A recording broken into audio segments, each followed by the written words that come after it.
किशमिश हर बच्चे को खाना पसंद है। सिर्फ बच्चे ही क्यों, सभी उम्र के लोग काजू किशमिश खाना पसंद करते हैं। लेकिन रानी और उसकी बहनों के नसीब में काजू किशमिश तो दूर, सूखी रोटी भी नहीं मिलती। रानी अपनी दोनों बहनों के साथ रहती है और उसकी माँ पार्वती गर्भवती है। रानी के पिता रमेश दर्जी का काम करते हैं और उसी से रमेश का घर चलता है। एक दिन रानी की बहन पूजा ने अपनी माँ से कहा, माँ, मेरा फ्रॉक खराब हो गया है, जगह जगह से फट गया है, मुझे नया फ्रॉक लाकर दे दो ना।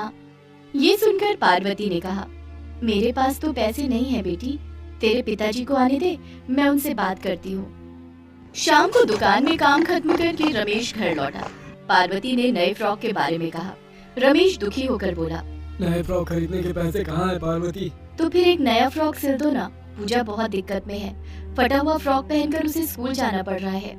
हाँ पिताजी, स्कूल में सभी पूजा का मजाक उड़ाती हैं, मुझे बिल्कुल अच्छा नहीं लगता। मेरा और पायल का फ्रॉक भी फट गया है, हमें नए फ्रॉक चाहिए। नया फ्रॉक सिलने के लिए भी नया कपड़ा तो चाहिए ना। दिवाली आ रही है, पहले दिवाली से पहले लोग कितने सारे कपड़े सिलाते थे, कितनी अच्छी कमाई होती थी। लेकिन अभी तो सभी शॉपिंग मॉल से कपड़े खरीदते हैं।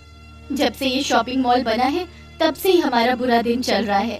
पहले रमेश की अच्छी खासी कमाई होती थी, लेकिन अब सब लोग शॉपिंग मॉल से रेडीमेड कपड़े खरीदने लगे हैं, इसीलिए रमेश की कमाई लगभग बंद हो गई है। लेकिन रमेश की 3 बच्चियां हैं और एक बच्चा आने वाला है, उसके ऊपर जिम्मेदारी भी बहुत ज्यादा है। अगले दिन वो सुबह सुबह दुकान चला जाता है और कस्टमर की उम्मीद लेकर बैठा रहता है। आज कुछ कमाई हो जाएगी तो मैं तीनों के लिए एक नया फ्रॉक बना पाऊंगा। हे भगवान, आज बस कस्टमर आ जाए। रमेश सुबह से लेकर शाम तक दुकान पर बैठा रहा, लेकिन कोई कस्टमर नहीं आया। रमेश के पास और कोई चारा नहीं रहा, वो महेश सेठ के पास पैसे उधार लेने के लिए गया। सेठ, मुझे कुछ पैसों की जरूरत है, मैं 1 महीने में लौटा दूंगा, मुझे कुछ पैसे उधार दे दीजिए, बच्चों के लिए नए फ्रॉक खरीदने हैं। लेकिन ये सुनकर महेश सेठ हंसने लगे।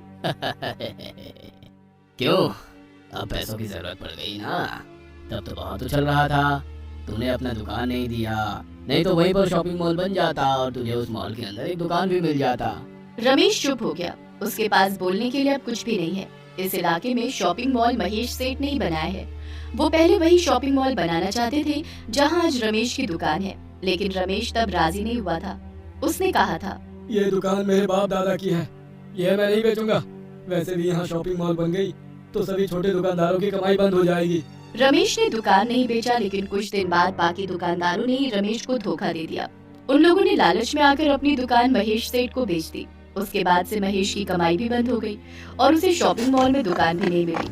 आज महेश सेठ ने रमेश को बहुत उल्टा सीधा कहा और रमेश चुपचाप सुनता रहा। अंत में महेश सेठ ने बोला, मैं पैसे उधार दे सकता हूँ, लेकिन मुझे 1 महीने के अंदर डबल रकम वापस चाहिए। रमेश राजी हो गया। दिवाली आने वाली थी, इसीलिए रमेश ने सोचा कि कुछ न कुछ कमाई तो हो ही जाएगी। उसने पैसे उधार लेकर अपनी बेटियों के लिए नए फ्रॉक बनाए। नए फ्रॉक पाकर तीनों बेटियां बहुत खुश हुई। अरे वाह, फ्रॉक दिखने में तो बहुत अच्छे हैं, दिवाली के दिन ये फ्रॉक पहनकर बाहर निकलूंगी, बहुत मजा आएगा। बच्चियों की खुशी देखकर रमेश और पार्वती के मन भर आए। पार्वती लक्ष्मी माँ की भक्त थी, उसने मन ही मन लक्ष्मी माँ को धन्यवाद दिया। हे लक्ष्मी माँ, मेरे बच्चों को मैं हमेशा ऐसे ही खुश देखना चाहती हूँ, उनके चेहरे पर ये मुस्कान हमेशा लगी रहे। जय लक्ष्मी मैया की। लेकिन पार्वती को नहीं पता था कि कुछ ही दिनों में सारी खुशी दुख, दर्द और पीड़ा में बदलने वाली है। रमेश खुश तो था, लेकिन उसके दिमाग में हमेशा यही चल रहा था, मुझे डबल रकम वापस करने हैं, दिवाली से पहले काम तो मिल ही जाएगा। हाँ। अगले दिन रमेश की दुकान पर एक औरत ब्लाउज और लहंगा सिलवाने आई। रमेश ने 2 हफ्तों में पहली बार कस्टमर का चेहरा देखा। उसने मन ही मन लक्ष्मी मैया को धन्यवाद दिया। उस औरत ने कहा, भाई साहब, मुझे अच्छा ब्लाउज और लहंगा चाहिए, कर दीजिएगा ना? हाँ हाँ, जरूर बहन जी। लेकिन रमेश की खुशी पर पानी डालने के लिए एक और औरत वहाँ आई।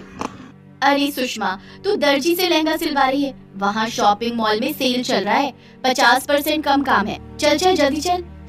सच? 50%? भैया अभी रहने दीजिए, मैं शॉपिंग मॉल से खरीद लूंगी। दोनों औरत शॉपिंग मॉल की ओर चली गई। रमेश रो पड़ा। इस शॉपिंग मॉल ने तो मेरी जिंदगी खराब कर दी, ये शॉपिंग मॉल मुझे जीने नहीं देगी। इसी तरह 1 महीने